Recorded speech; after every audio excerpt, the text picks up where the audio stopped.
In this video, I'm going to give you the answer of this question. The question is, which city's medieval castle was built on an extinct volcano? Now I'll give you the answer of this question, and the correct answer for the question is Edinburgh, Scotland. What is the answer for the question? Hi, thank you so much for watching this video. If you find this video is very useful, you can help this channel to grow by subscribing this channel.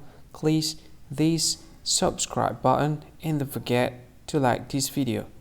And if you find this video is not really good, or you don't really like this video, or you kind of feel that it's a little bit offensive or something like that, you can click this one, dislike button. You can do that anyway.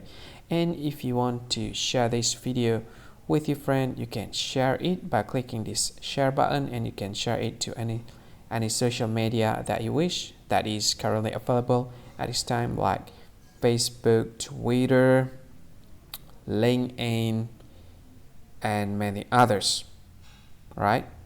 And if you want to add this video to your playlist, you can click this one. You can watch this video later, and you can find more options by clicking these three dots.